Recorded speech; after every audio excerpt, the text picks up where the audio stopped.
Santo Andreas Kim Taegon, martir, Santo Paulus Chong Hasang, martir, dan para martir Korea.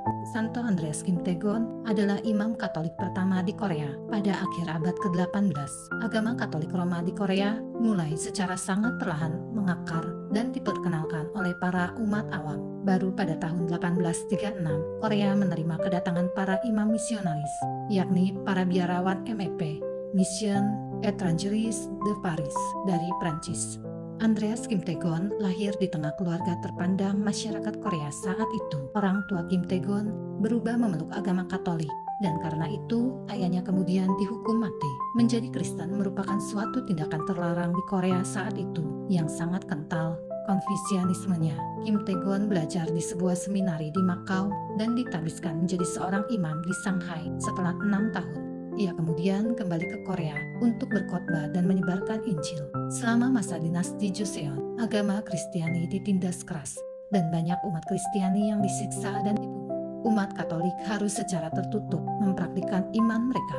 Kim Taegon adalah salah satu dari beberapa ribu umat Kristiani yang dihukum mati selama masa itu. Pada 1846, dalam usia 25 tahun, ia disiksa dan dihukum pancung.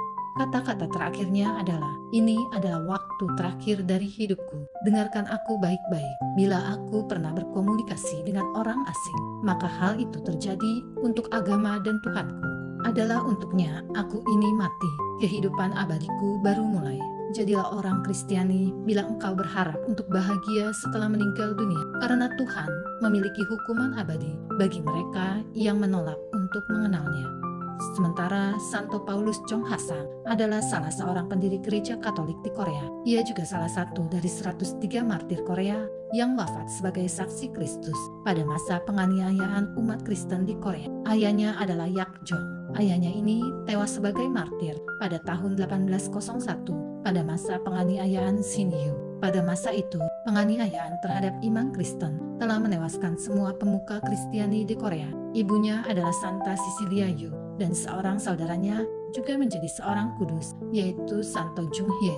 Paulus Chong Hasang berusaha keras untuk mempersatukan kembali umat Kristen yang tercerai-berai dan mendorong mereka untuk menjaga iman dan menjalankan keyakinan mereka. Dia menulis Sangje Sangsu yang menjelaskan kepada pemerintah Korea bahwa gereja Katolik bukanlah sebuah ancaman bagi mereka. Paulus menyeberang ke Cina 9 kali untuk korps bekerja sebagai pelayan diplomatik Korea. Di sana ia juga berusaha meminta bantuan Uskup Beijing agar dapat mengirimkan lebih banyak imam ke Korea. Paulus bahkan memohon bantuan langsung ke Roma.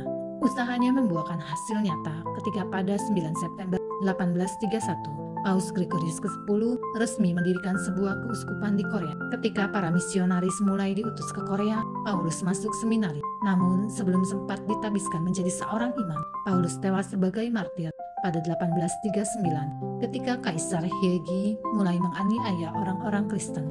Paus Pius ke-11 membeatifikasi Andreas Kim Taegon dan Paulus Chong Hasang pada 6 Juni 1925. Kemudian pada 6 Mei 1984, Paus Yohanes Paulus II mengkanonisasi mereka berdua bersama dengan 101 orang martir Korea lainnya. Sementara 101 martir Korea lainnya berasal dari kalangan pribumi Korea dan para misionaris Eropa. Di antara para pahlawan iman ini terdapat imam, biarawan-biarawati, uskup, katekis, dan umat awam. Santo Andreas Kim Taegon, Santo Paulus Chong Hasang, para martir Korea, doakanlah kami.